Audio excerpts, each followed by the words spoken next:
मैं एक भाभी के घर एसी ठीक करने गया तो उन्होंने बड़े हंसमुख और दोस्ताना तरीके से बात की। मैं दिल्ली से हूँ, पेशे से एसी का मैकेनिक हूँ। एक दिन मुझे एक कॉल आई। वो शाम का समय था।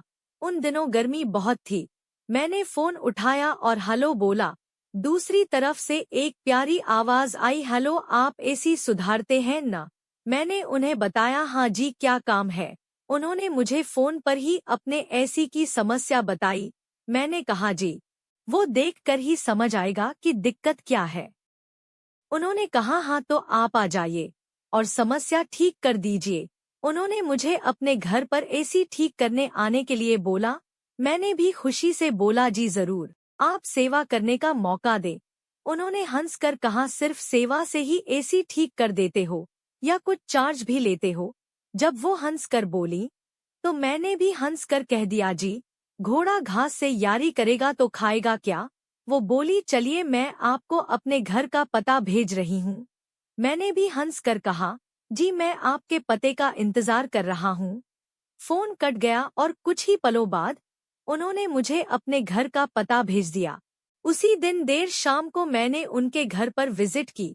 उनके घर के बाहर पहुंचकर मैंने घंटी बजाई तो 1 मिनट बाद दरवाजा खुल गया था।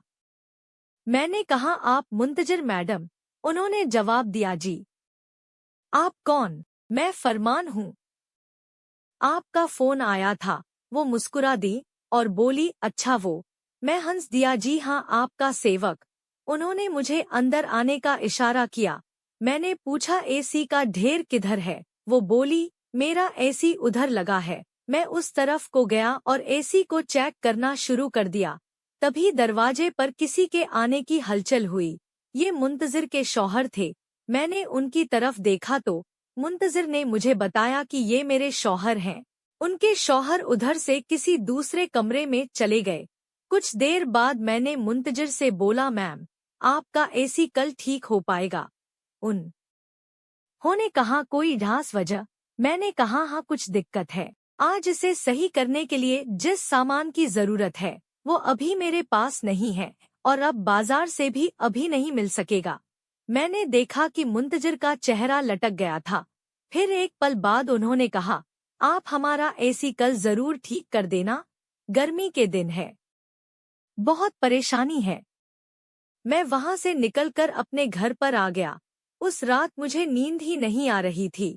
ऐसे ही रात के 12 बज गए, मुझे नींद नहीं आई। अगले दिन मेरी आंख सुबह 8 बजे मुंतजिर के फोन से ही खुली। फोन का नंबर देखे बिना मैंने फोन कान से लगाया। उधर से आवाज आई, गुड मॉर्निंग फरमान। मैंने भी मुंतजिर को गुड मॉर्निंग का जवाब दिया। उसी समय फोन में आवाज आई और समझ आया कि मुंतजिर के हस्बैंड उसे आवाज दे रहे थे, एसी वाले को फोन कर दो, वो एसी ठीक करने सबसे पहले हमारे घर पर ही आ जाएंगे। मुंतजिर ने कहा, हाँ जी, उन्हीं को फोन लगाया है और वो फोन पर है, क्या आप बात करेंगे? उनके शौहर से कहा, नहीं, तुम ही बोल दो ना, मुझे निकलना है। मुंतजिर, हेलो फरमान, आज पहले मेरे घर ही आ जाओ, इसीलिए इतनी सुबह आपको फोन कर दिया है। मैंने कहा, जी मैं 10 बजे तक आपके घर आ जाता हूँ। मुंतजिर, 10 बजे क्यों? अभी ही आ जाओ। मैंने कहा, हाँ, यदि मेरे बस में होता तो अभी पंख लगा कर आ जाता। वो हंसकर बोली, मतलब कहीं शहर से बाहर चले गए हो क्या? मैंने कहा, नहीं, जो सामान लेना है वो बाजार खुलने के बाद ही